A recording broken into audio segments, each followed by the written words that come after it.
السلام علیکم ورحمۃ اللہ وبرکاتہ۔ بسم اللہ الرحمن الرحیم۔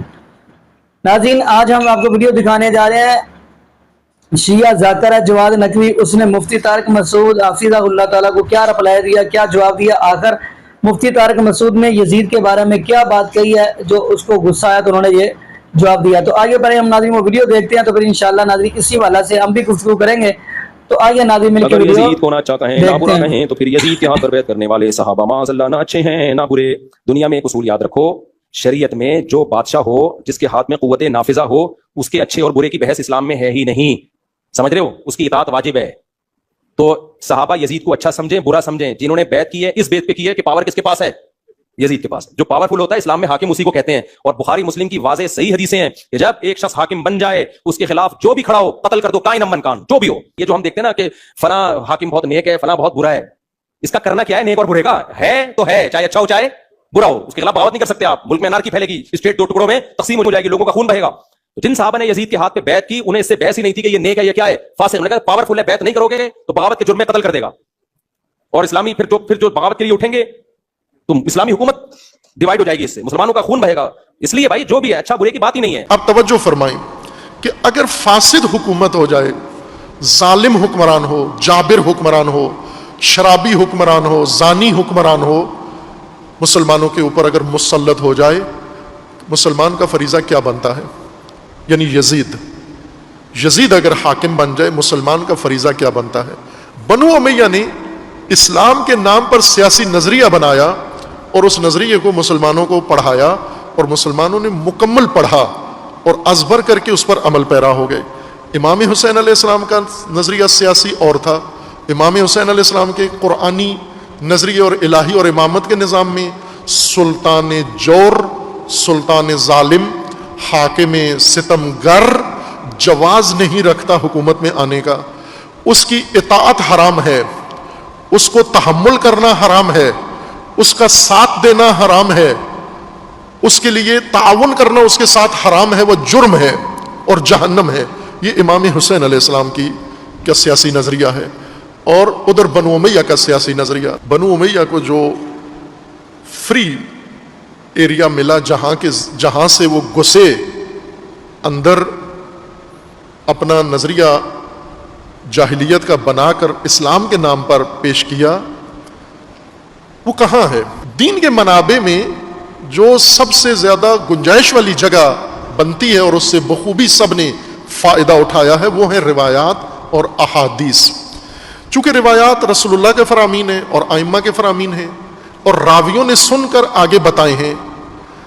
اب راوی کی مرضی ہے، رسول اللہ صلی اللہ علیہ وآلہ وسلم نے اپنی زندگی میں یہ خطرہ محسوس کر لیا تھا، یہ خوف کہ مجھ پر جھوٹ باندھیں گے، جو کچھ میں نے نہیں کہا اسے حدیث بنا کر دوسروں کے سامنے پیش کریں گے۔ یہ کام حضور کے زمانے میں شروع ہو گیا تھا، اس لیے حضور نے وہ حدیث معروف جو شیعہ سنی تمام محدثین و رجالیین کے بقول کہ لفظی متواتر یہ ایک ہی حدیث ہے، تواتر لفظی فقط ایک حدیث کو حاصل ہے، جس میں رسول اللہ نے فرمایا تھا کہ من کذب علی فتبوأ مقعدہ من النار، کہ جس نے مجھ پر جھوٹ باندھا اس کا ٹھکانہ جہنم ہے، اس کی جگہ جہنم ہے، وہ جہنم میں جائے گا۔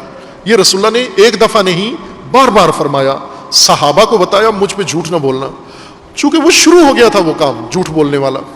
کچھ جان بوجھ کے گڑ کے منافقین تھے، یا اپنے مفادات کے لیے کسی سے کوئی کام نکلوانا ہوتا تھا تو وہ جا کر کہتے حضور نے کہا ہے اتنے پیسے دے دو، حضور نے کہا ہے قرضہ دے دو، حضور نے کہا ہے مجھے رشتہ دے دو، حضور نے کہا ہے مجھے کھانا کھلا دو۔ جو مفاد کسی سے چاہیے ہوتا تھا، ذرا حضور کا نام آ جائے تو لوگ سراخوں سے سر پہ رکھتے ہیں، سراخوں پہ رکھتے ہیں، تسلیم ہو جاتے ہیں۔ کراچی میں ہم نے دیکھا کہ وہ موٹر سائیکل والا غلط رانگ سائڈ سے جا رہا تھا، پولیس والے نے پکڑ لیا اس کو، بہت سال پہلے کی بات ہے، یہ 90 کی دہائی میں۔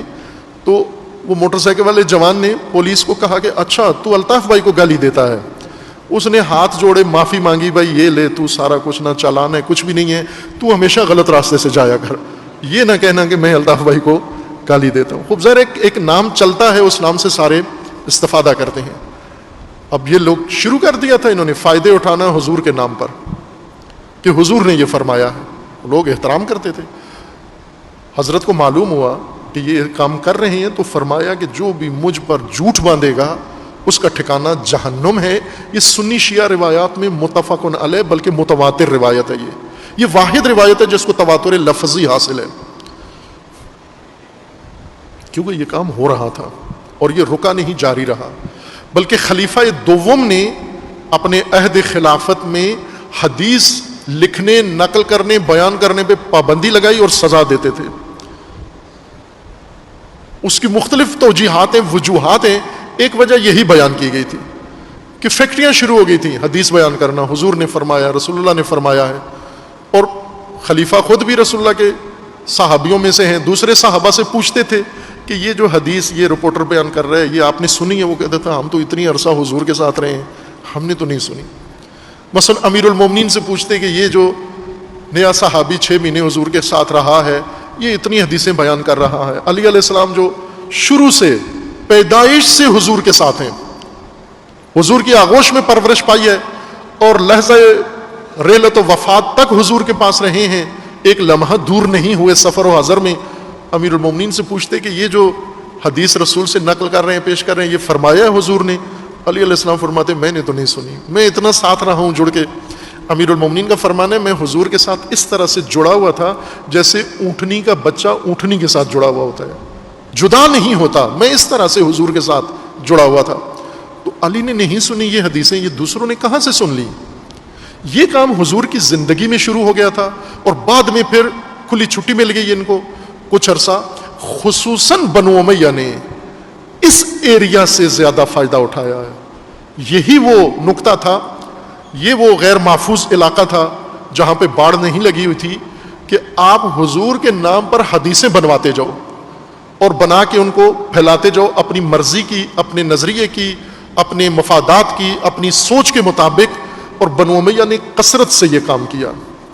ایک راوی، اور یہ کام یوں نہیں کہ اہل سنت کے حدیثوں میں ہوا، یہ شیعہ کے راویوں نے بھی یہ کام کیا. ایسی جعلی حدیثیں بنائی ہیں انہوں نے. ایک شخص شیعہ راوی ہے، یہ شخص کہتا ہے، یہ ظاہراً مسعدۃ ابن صدقہ یا مغیرہ ابن صدقہ اس کا نام ہے، اب تردید میرے ذہن میں ہے نام کی. اس شخص نے اعتراف کیا ہے کہ میں نے 4000 جھوٹی حدیثیں گھڑ کے پھیلائی ہیں امام صادق علیہ السلام کے نام پر کہ یہ امام صادق علیہ السلام نے فرمایا ہے، جبکہ ایک بات بھی امام صادق نے نہیں فرمائی تھی. یہ ایک آدمی کا کام ہے، کارنامہ ہے. 4000 حدیثیں ایک آدمی نے بیان کی ہیں. اب حضور کے نام پر حدیثیں تو کوئی حد نہیں تھی، خصوصاً حضور کے نام کی حدیثوں کا فائدہ بھی بہت ساروں کو مل رہا تھا. اور یہ کام بنو امیہ نے کثرت سے کیا ہے. جی ناظرین، آپ نے یہ ویڈیو ملاحظہ فرمائی.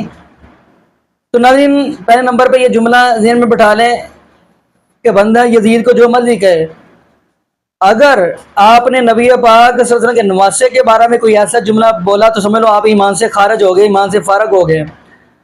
تو ناظرین کچھ لوگ کہتے ہیں جی یزید کا کوئی قصور نہیں تھا. تو ناظرین سب سے بڑا قصور تو اس کا یہ تھا، آپ نے یہ تاریخ پڑھی ہوگی کہ جب عبید اللہ ابن زیاد کو گورنر کس نے بنایا؟ یزید نے بنایا. جب اس سے پہلے کون گورنر تھا؟ نعمان بن بشیر تھا. جبکہ آپ کو ناظرین اس بات کا علم ہے کہ وہ نرم دل کا آدمی تھا، نرم تربیت کا آدمی تھا. تو انہیں نبی پاک صلی اللہ علیہ وسلم کے نواسے حضرت حسین سے محبت اور پیار سے پیش آیا. تو پھر نعمان بن بشیر کو ہٹانے والا اور عبید اللہ ابن زیاد کو لانے والا کون تھا؟ پہلا تو سوال یہ بنتا ہے، آگے بعد میں ہوگی کہ نعمان بن بشیر جو نرم دل کا بندہ تھا تو اس کو ہٹا کے عبید اللہ ابن زیاد کو گورنر کس نے بنایا؟ تو ناظرین میرا ویڈیو کے اندر یہی سوال ہے. تو آگے ناظرین کہ پہلے تو ہم یہ دعا کرتے ہیں اللہ پاک ایسے لوگوں کو سمجھ عطا فرما دے، اور یہ بھی دعا کرے اللہ پاک ہمیں 5 وقت کا پکا اور سچا نمازی بنائے. اور یہ بھی دعا کرے اللہ پاک جتنے بھی اس دنیا کے اندر بے اولاد جوڑے ہیں اللہ پاک سب کو نیک نرینہ صحت تندرستی والی ایمان والی لمبی زندگی والی اولاد عطا فرما دے. جزاکم اللہ خیرہ، احسن جزا. السلام علیکم ورحمۃ اللہ وبرکاتہ.